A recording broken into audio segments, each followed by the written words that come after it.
You are the elected president of the Gambia, and I wish you all the best. I have no ill will, and I wish you all the best. On this day in African history, the 1st of December 2016, voters went to the polls in the presidential election widely seen as a historical chance for change. The longtime ruler Yahya Jammeh, who had seized power in a coup in 1994, had ruled for more than 2 decades and was challenged by Adama Barrow, a businessman backed by a coalition of opposition parties. When the votes were tallied, shock and jubilation swept the nation. Barrow had won with about 43.3% of the vote, compared to Jammeh's 39.6%. For many Gambians, this marked the first change of a president by popular vote since the country's independence from the United Kingdom in 1965. In a move that stunned observers across Africa and the world, Jammeh initially conceded defeat, calling Barrow to congratulate him and publicly acknowledging the will of the voters. Calling you to wish you all the best. The Gambian people have spoken, and I have no reason to contest the will of the Almighty Allah. Hello? Are you hearing me? I wish you all the best.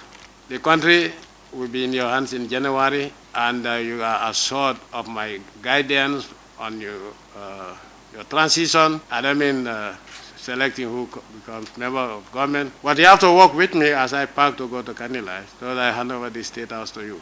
Tens of thousands of Gambians poured into the streets of the capital Banjul, dancing, singing, and celebrating what many believed would be a peaceful transition of power. But the relief was short-lived, as on the 9th of December 2016, just days after conceding, Jammeh reversed course.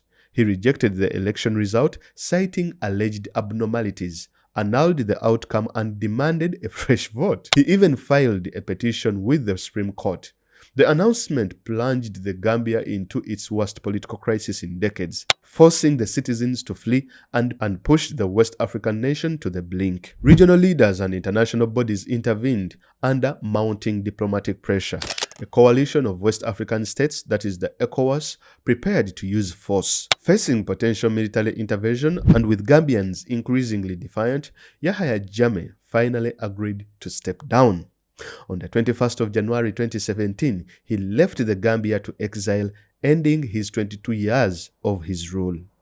Barrow, meanwhile, was sworn in, first symbolically at the Gambian embassy in Senegal on the 19th of January, and then formally returned to Banjul on the 26th of January 2017 to assume the presidency on the home soil. His victory, born at the ballot box and secured through regional solidarity, marked not only the end of a dictatorship but also a breakthrough for democracy in the Gambia and across West Africa.